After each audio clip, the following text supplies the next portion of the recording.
Book A Caribbean Mystery, a Miss Marple mystery by Agatha Christie. Chapter 18, Without Benefit of Clergy. The beach was rather empty this morning.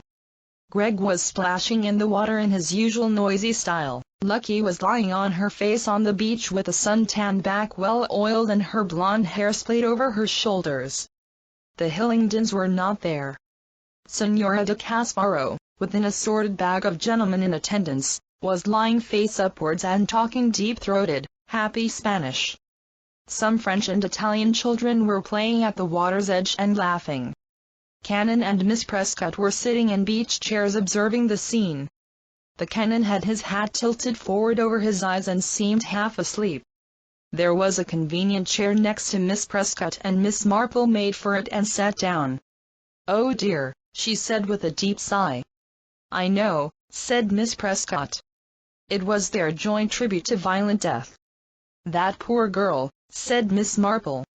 "Very sad," said the Canon. "Most deplorable." "For a moment or two," said Miss Prescott, "we really thought of leaving, Jeremy and I. But then we decided against it. It would not really be fair, I felt, on the Kendals. After all, it's not their fault. He might have happened anywhere. In the midst of life we are in death," said the Canon solemnly. "It's very important, you know," said Miss Prescott, "that they should make a go of this place. They have sunk all their capital in it." "A very sweet girl," said Miss Marple, "but not looking at all well lately." "Very nervy," agreed Miss Prescott. "Of course her family." She shook her head. "I really think, Joan," said the Canon in mild reproof, "that there are some things—" "Everybody knows about it," said Miss Prescott. "Her family live in our part of the world. A great-aunt most peculiar, and one of her uncles took off all his clothes in one of the tube stations. Green Park, I believe it was. Joan, that is a thing that should not be repeated."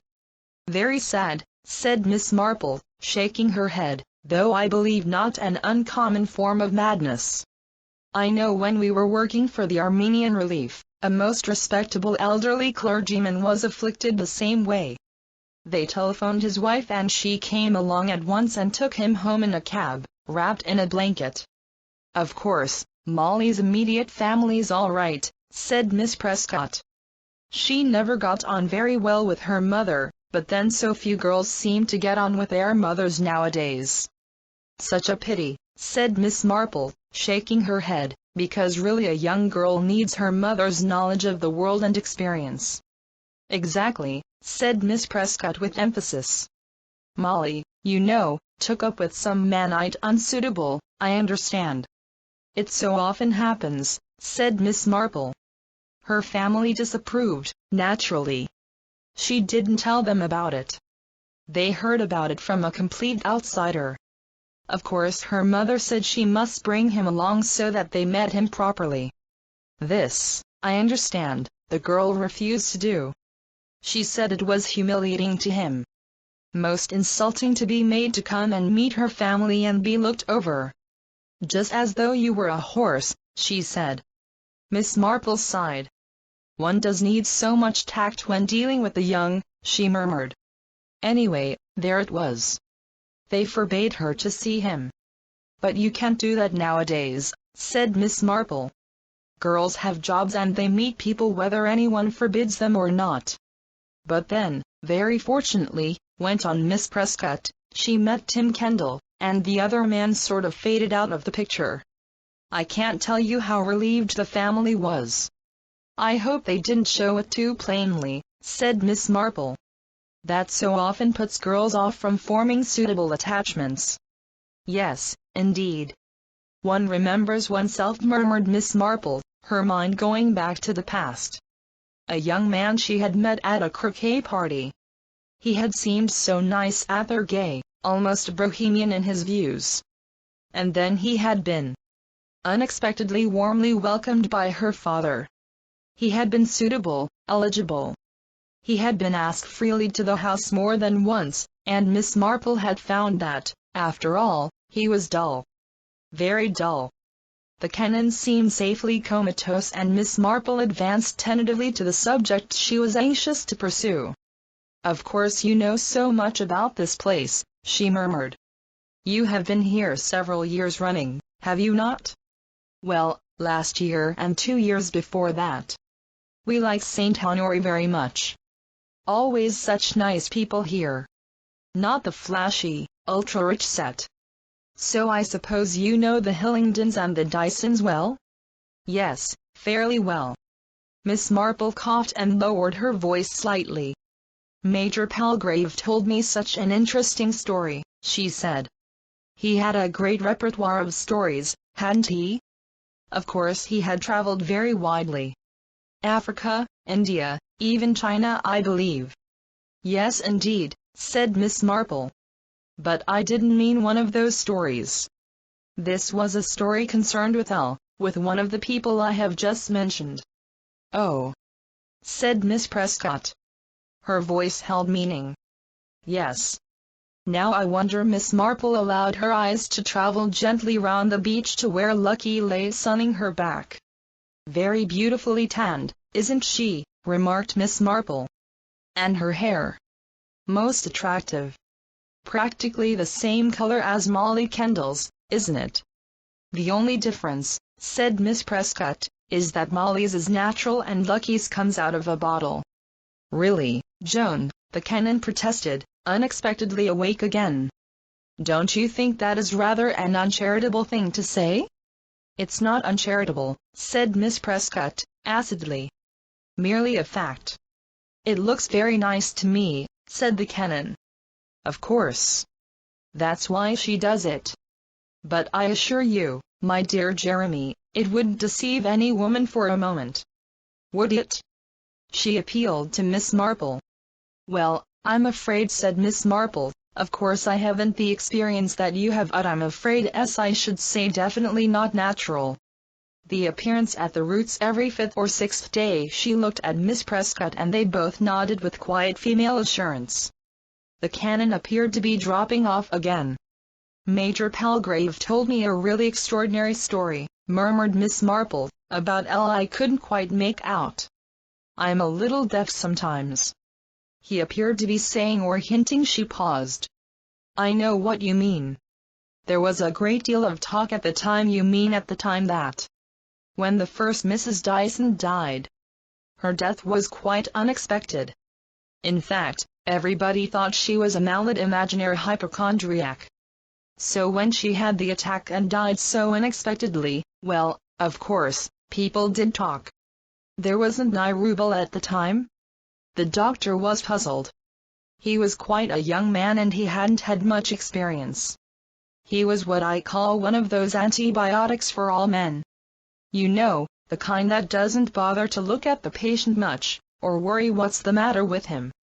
They just give them some kind of pill out of a bottle, and if they don't get better, then they try a different pill. Yes, I believe he was puzzled, but it seemed she had had gastric trouble before.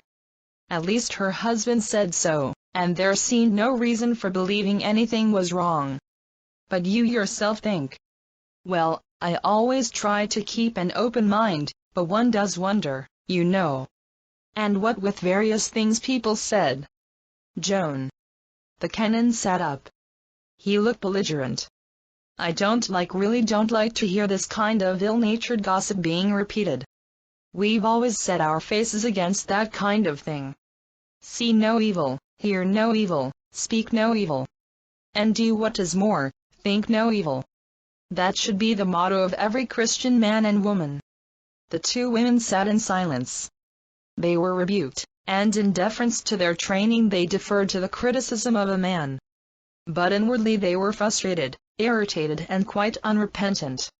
Miss Prescott threw a frank glance of irritation towards her brother. Miss Marple took out her knitting and looked at it. Fortunately for them, chance was on their side. "Monday P.E.," said a small shrill voice. It was one of the French children who had been playing at the water's edge. She had come up unnoticed, and was standing by Canon Prescott's chair. "Monday P.E.," she fluted. "Eh? Yes, my dear? Oui, Qistceqya, ma petite? The child explained. There had been a dispute about who should have the water wings next, and also other matters of seaside etiquette. Canon Prescott was extremely fond of children, especially small girls. He was always delighted to be summoned to act as arbiter in their disputes. He rose willingly now and accompanied the child to the water's edge. Miss Marple and Miss Prescott breathed deep sighs and turned avidly towards each other. Aye. Jeremy, of course rightly, is very against ill-natured gossip, said Miss Prescott, but one cannot really ignore what people are saying. And there was, as I say, a great deal of talk at the time. Yes? Miss Marple's tone urged her forward. This young woman, you see, Miss Greatorex, I think her name was then, I can't remember now, was a kind of cousin, and she looked after Mrs. Dyson. Gave her all her medicines and things like that. There was a short, meaningless pause. And of course there had, I understand, as Prescott's voice was lowered, been goings-on between Mr. Dyson and Miss Greatorex. A lot of people had noticed them. I mean things like that are quickly observed in a place like this. Then there was some curious story about some stuff that Edward Hillingdon got for her at a chemist. Oh, Edward Hillingdon came into it? Oh yes, he was very much attracted. People noticed it. And lucky Miss Greatorex laid them off against each other. Gregory Dyson and Edward Hillingdon. One has to face it, she has always been an attractive woman, though not as young as she was, Miss Marple replied. Exactly. But she was always very well turned out and made up. Of course not so flamboyant when she was just the poor relation. She always seemed very devoted to the invalid. But, well, you see how it was. What was this story about the chemist? Oh, did that get known? Well, it wasn't in Jamestown, I think it was when they were in Martinique. The French, I believe, are more lax than we are in the matter of drugs. His chemist talked to someone, and the story got around. You know how these things happen. Miss Marple did. None better. He said something about Colonel Hillingdon asking for something and not seeming to know what it was he was asking for. Consulting a piece of paper, you know, on which it was written down. Anyway, as I say, there was talk. But I don't see quite why Colonel Hillingdon. Miss Marple frowned in perplexity. I suppose he was just being used as a cat's paw. Anyway, Gregory Dyson married again in an almost indecently short time. Barely a month later, I understand. They looked at each other. But there was no real suspicion? Miss Marple asked. Oh no, it was just talk. Of course there may have been absolutely nothing in it. Major Palgrave thought there was. Did he say so to you?